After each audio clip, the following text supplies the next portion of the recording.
Assalamualaikum warahmatullahi wabarakatuh. Apa kabar semuanya? Nah, dalam pertemuan kali ini berjumpa lagi dengan kakak dalam mata pelajaran Pendidikan Agama Islam dan Budi Pekerti. Nah, pada kesempatan kali ini kita akan membahas tentang pembahasan minggu lalu ya. Kita melanjutkan yaitu iman kepada malaikat Allah. Agar tidak terlalu lama, langsung saja kita masuk ke dalam materinya ya. Nah, pada pertemuan sebelumnya kita sudah membahas tentang apa itu pengertian iman kepada malaikat. Lalu kita juga sudah membahas tentang hukum mengimani malaikat. Lalu juga kita sudah membahas tentang jumlah dari malaikat dan sifat-sifat dari malaikat. Nah, pada pertemuan kali ini kita akan membahas tentang nama-nama malaikat Allah yang wajib kita imani beserta tugas-tugasnya. Jadi sebagai seorang muslim terdapat 10 malaikat Allah yang wajib kita ketahui dan kita imani. Jadi yang pertama itu ada malaikat Jibril. Nah, tugas dari malaikat Jibril itu sendiri yaitu menurunkan wahyu yang diberikan kepada Allah kepada rasul-rasulnya. Jadi wahyunya ini bukan hanya kepada Rasulullah SAW, akan tetapi kepada Rasul-Rasul terdahulu. Itu juga yang menyampaikan adalah malaikat Jibril. Seperti yang sudah kakak jelaskan minggu lalu, bahwasannya untuk wahyu yang diberikan kepada Rasul-Rasul Allah dari Allah itu bukan baru ya. Jadi maksudnya itu sudah terdahulu, sudah kodim bersama dengan sifat-sifat Allah yang lainnya. Jadi untuk wahyunya itu sendiri atau firmannya itu sendiri sudah ada terdahulu, akan tetapi diturunkan ke dunianya itu secara berangsur-angsur, seperti itu. Lalu yang kedua ada malaikat Mikail, yaitu tugas dari malaikat Mikail itu sendiri mengatur rezeki bagi makhluk-makhluk Allah Subhanahu wa Ta'ala. Jadi setiap makhluk-makhluk Allah itu rezekinya sudah dijamin oleh Allah Subhanahu wa Ta'ala.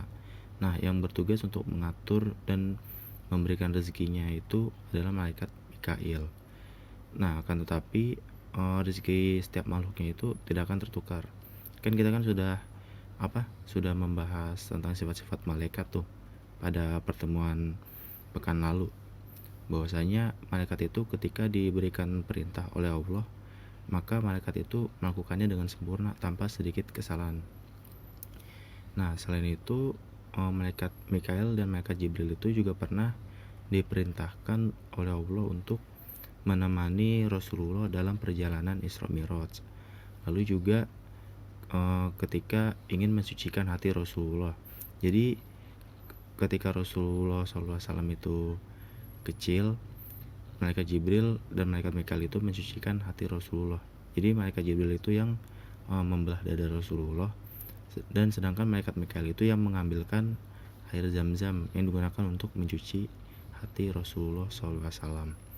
Nah, oleh sebab itu makanya Rasulullah itu dikatakan manusia, akan tetapi tidak seperti manusia pada umumnya. Karena ketika pencucian itu Rasulullah SAW itu diberikan sifat-sifat seperti iman, Islam, yakin, dan sifat hilim. Nah, sifat hilim itu artinya sifat yang apik atau sifat yang bagus lah gitu, yang baik. Sehingga Nabi Muhammad SAW dikatakan sebagai manusia yang paling sempurna. Lalu selanjutnya yang ketiga ada malaikat Israfil. Nah, malaikat Israfil itu sendiri diperintahkan oleh Allah untuk meniup trompet sangkakala di akhir zaman kelak atau di hari kiamat nanti. Nah, jadi dalam peniupan trompet ini terjadi 3 kali peniupan. Yang pertama itu untuk menghancurkan seluruh dunia. Lalu tiupan yang kedua itu untuk mematikan makhluk-makhluk Allah. Dan yang ketiga itu untuk membangkitkan kembali makhluk-makhluk Allah Subhanahu wa Ta'ala.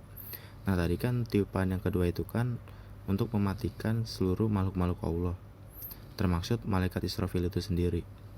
Lalu bagaimana dengan peniupan trompet yang ketiga? Itu wallahu alam. Yang penting tuh kita harus meyakini bahwasannya malaikat Israfil itu yang diperintahkan oleh Allah Subhanahu wa taala untuk meniup trompet sangkakala. Kan Allah itu kan memiliki sifat boleh-boleh saja. Dan kita sudah mempelajari di pertemuan pekan lalu tentang iman kepada Allah melalui Asmaul Husna. Lalu yang keempat itu ada malaikat Israel. Jadi malaikat Israel ini diperintahkan oleh Allah Subhanahu wa taala bertugas untuk mencabut nyawa makhluk-makhluk Allah Subhanahu wa taala. Nah, dalam pencabutan nyawa tersebut, malaikat Israel itu mengetahui kapan makhluk tersebut dicabut nyawanya, di mana tempatnya, lalu ketika wafat itu bagaimana. Dan itu tidak salah sama sekali ketika malaikat Israel melakukan tugasnya. Jadi malaikat Israel itu sendiri ketika yang wafat ini adalah orang yang beriman, maka wujud dari malaikat Israel sendiri itu sebagai wujud yang enak gitu untuk dipandang, yang tidak menakutkan. Nah, sedangkan ketika yang wafat itu adalah orang yang kufur atau kafir, atau orang yang membangkang kepada Allah Subhanahu wa taala, maka akan menghadirkan wujud yang menyeramkan.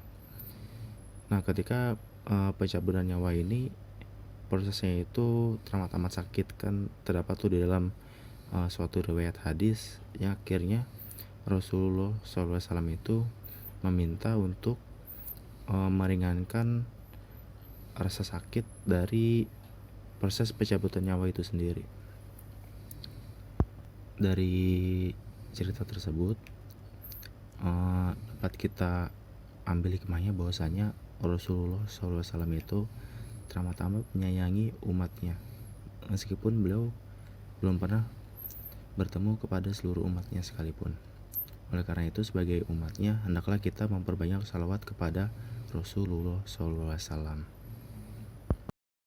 Selanjutnya, yang kelima dan keenam ada malaikat munkar dan nakir. Jadi tugas dari malaikat munkar dan nakir itu sendiri diperintahkan oleh Allah Subhanahu wa taala untuk memeriksa manusia di alam kubur.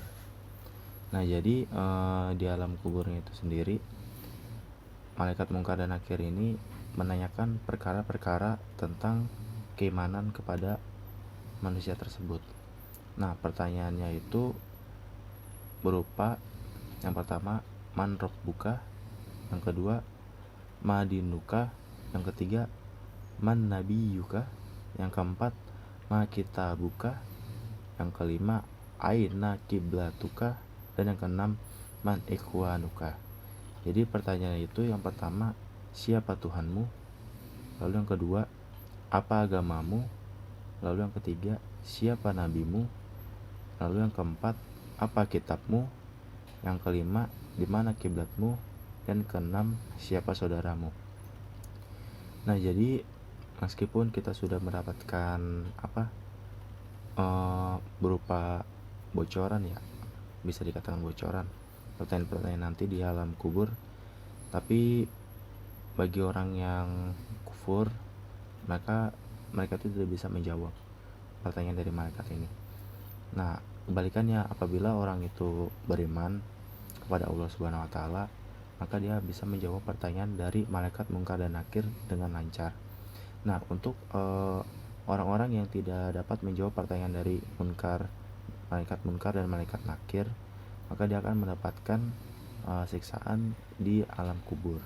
Sedangkan yang dapat menjawab pertanyaannya dengan gampang atau dengan mudah, maka dia akan menunggu di alam kubur hingga datangnya hari kiamat.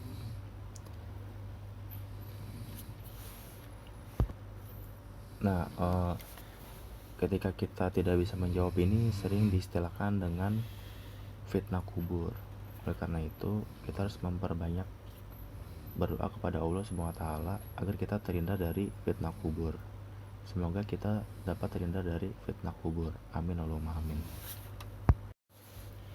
Selanjutnya, untuk malaikat-malaikat Allah yang wajib kita imani, yang ketujuh dan kedelapan, yaitu ada malaikat Raqib dan Atid.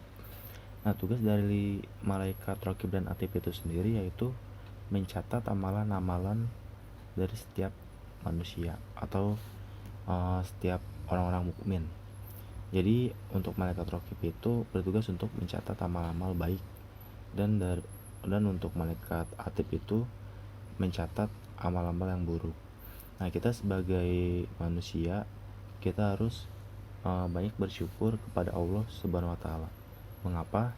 Karena ketika kita ingin mengerjakan suatu amalan baik, kita baru niat aja itu sudah dicatat satu kebaikan.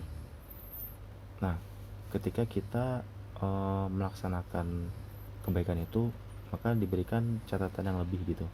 Nah, sedangkan untuk amal buruk ini, ketika kita baru niat itu, maka tidak ditulis atau dicatat sebagai sebuah amal keburukan sampai seseorang tersebut melakukan amalan keburukan itu sendiri.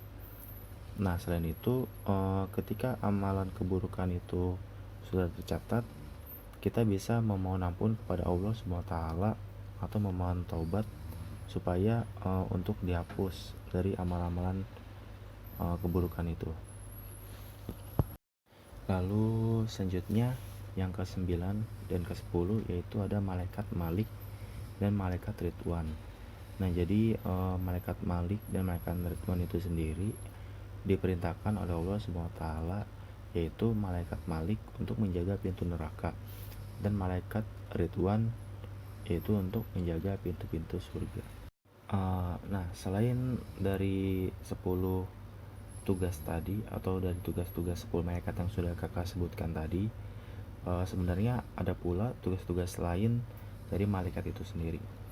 Yang pertama itu seperti mendoakan kebaikan dan menjadi penjaga bagi orang-orang beriman atau orang-orang mukmin. Nah, jadi makanya kita itu sering diingatkan untuk berhati-hati dalam berbicara, karena pembicaraan kita itu bisa jadi suatu doa untuk diri kita atau orang lain. Karena bisa jadi ketika kita mengucapkan sesuatu itu ada malaikat yang mengaminkan. Karena itu kita biasakan untuk berbicara yang baik-baik. Lalu yang kedua itu kan tadi kan menjadi penjaga orang-orang yang beriman. Nah, ini contohnya itu ketika di perang Badar. Jadi di perang Badar itu sendiri bahwasannya dalam suatu riwayat hadis, yaitu hadis riwayat Bukhari dan Muslim, bahwasannya kaum muslimin itu mendapatkan bala bantuan dari tentara-tentara langit atau dari pasukan-pasukan berupa dari malaikat-malaikat Allah Subhanahu wa taala, seperti itu. Atau penjaga orang-orang beriman, misalkan yang sudah kakak beritahu pekan-pekan lalu, misalnya ketika kita sedang tidur, ya kan, ketika kita sedang tidur maka ada malaikat yang menjaga agar tidak ada hewan-hewan kecil atau serangga itu yang masuk ke dalam kuping kita, seperti itu. Lalu selain itu ada juga malaikat yang diperintahkan oleh Allah SWT untuk memberikan hukuman kepada manusia-manusia yang membangkang kepada Allah SWT. Contohnya seperti yang ada di neraka.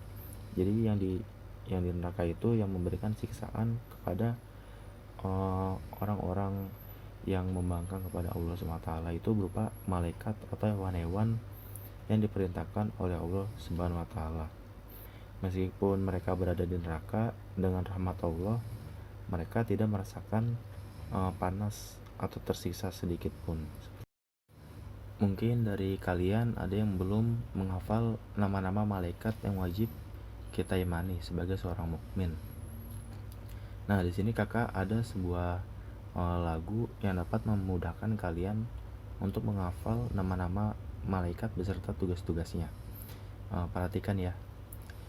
Jibril, Mikail, Israfil, Izrail, Munkar dan Nakir, Raqib, Atid, Malik, Ridwan. Jibril menurunkan wahyu, Mikail mengatur rizki, Israfil sangkakala, Israel mencabut nyawa. Munkar dan Nakir memeriksa di dalam kubur. Rokib dan Atib, amal baik, amal buruk. Malaikat Malik, penjaga pintu neraka. Malaikat Ridwan, penjaga pintu surga. Nah, itu kalian dengarkan, lalu kalian coba untuk diikuti, dicoba untuk menyanyikan. Insya Allah beberapa kali kalian coba, kalian akan hafal. Mungkin itu yang bisa kakak sampaikan untuk pertemuan kali ini. Untuk kurangnya kakak mohon maaf ya. Ini kakak dalam membuat materi ini kakak sedang kurang enak badan. Semoga kalian selalu diberikan kesehatan Allah Subhanahu wa taala. Dan jangan lupa untuk menjaga kesehatannya, apalagi di musim penyakit seperti ini ya. Nanti jika ada yang kurang jelas, nanti langsung ditanyakan saja di via WhatsApp. Semoga yang telah kita pelajari hari ini dijadikan keberkahan oleh Allah Subhanahu wa taala. Amin Allahumma amin. Untuk kurangnya kakak mohon maaf. Apabila ada kesalahan dari kakak, billahi fisabilil haq, fastabiqul khairat. Wassalamualaikum warahmatullahi wabarakatuh.